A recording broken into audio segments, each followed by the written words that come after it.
আসসালামু আলাইকুম বন্ধুগণ, আমি আপনাদের সামনে একটি নতুন রেসিপি নিয়ে আসছি। সেটা হলো রুই মাছের কারি। রুই মাছ কারি কীভাবে করি এই ভিডিওর মাধ্যমে আপনাদেরকে দেখাবো। রুই মাছ কারি করার জন্য প্রথমে এরকম মাছ নিছি। মাছ পরিষ্কার করে ধুয়ে মাছের মধ্যে এরকম হলুদ এবং মরিচ দিয়ে মাছ মিশানো হচ্ছে। মাছটি মিশাচ্ছে আমার বন্ধু শাকিল। এক প্রান্তে আমরা এই চুলাতে পাতিল দিয়ে দিয়েছি, একটু হলুদ কম পড়ে গেছে, হলুদ দিয়ে দিচ্ছি। আবার এক প্রান্তে চুলাতে পাতিল দিয়ে দিয়েছি গরম হওয়ার জন্য। গরম হয়ে গেলে চুলাতে এখন তেল দিয়ে দিচ্ছি। রুই মাছ এরকম ডুবো তেলে ভাজতে হবে। ডুবো তেলে ভাজার জন্য আমি এরকম পাতিলে 2 থেকে আড়াই কেজি তেল দিয়ে দিচ্ছি। তেলগুলো গরম হয়ে গেলে যেরকম গরম হয়ে গেছে আমি মাছগুলো আস্তে আস্তে দিয়ে দিচ্ছি। এখন কী পরিমাণ তেলটা গরম হয়েছে, আমি এখন মাছটি আস্তে আস্তে দিয়ে দিচ্ছি। মাছ দেওয়ার পরে আস্তে আস্তে মাছগুলো হয়ে গেলে উল্টিয়ে নেব। এক পিঠ হয়ে গেলে আর পিঠ উল্টিয়ে নেব। উল্টিয়ে নেওয়ার পর সান্তার সাহায্যে মাছগুলো আমি আস্তে আস্তে উঠিয়ে নিব। দেখছেন মাছগুলো আমি ওঠানোর জন্য সান্তার ভিতরে এরকম পাতিল থেকে উঠাচ্ছি। মাছ ওঠানোর পরবর্তী যে মাছের কারি করব সেই জন্য আমাকে মাছের মশলা করতে হবে। মশলার জন্য সমস্ত মশলাগুলো আমি এক সাইড করে রেখে দিছি। মাছগুলো ভাজার শেষে আমি মশলাগুলো আস্তে আস্তে দিয়ে দেব। মাছ ভাজা আমাদের শেষ, প্রায় অল্প মাছ আছে, উঠিয়ে নিচ্ছি। উঠিয়ে নেওয়ার পরে মাছের কারি করার জন্য যে মশলাগুলো আমাকে দিতে হবে সেই মশলা এক সাইডে আমার বন্ধু শাকিল সব কিছু অ্যাডজাস্ট করে রাখছে। আমি একে একে সমস্ত মশলাগুলো এই তেলের মধ্যে দিয়ে দেব। দিয়ে ভালো করে নাড়াচাড়া করে কষিয়ে নাগুলো ভাজা শেষ।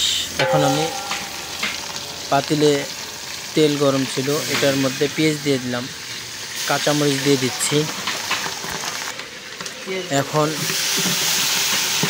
পেঁয়াজের পেস্ট করা ছিল সেটাও দিয়ে দিলাম, নাড়াচাড়া করে নিচ্ছি।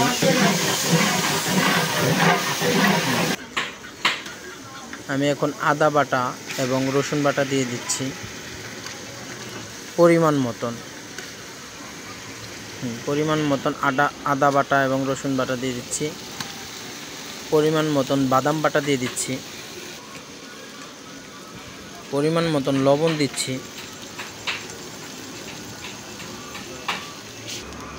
পরিমাণ মতন লবণ দেওয়ার পর পরিমাণ মতন জিরা বাটা দিচ্ছি। জিরা গুঁড়ো দিচ্ছি, জিরার ফাঁকি। অল্প একটু টেস্টি সল্ট দিচ্ছি।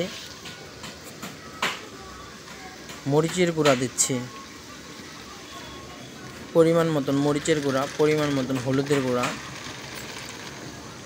সমস্ত কিছু দেওয়ার পর আমি একটু টমেটো সস দিয়ে দিচ্ছি।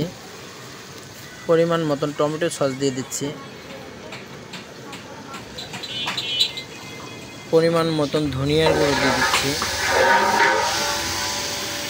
সমস্ত মশলা মিশ্রণ করার জন্য আমি এখন অল্প পানি দিয়ে দিচ্ছি। মিশ্রণ হয়ে গেছে, কষানো হয়ে গেছে। আমি এখন মাছগুলো কষানো মশলার মধ্যে ঢেলে দিচ্ছি। ঢেলে দেওয়ার পর এটাকে অল্প সময় সিদ্ধ করে নিচ্ছি। নাড়াচাড়া করা যাবে না, অল্প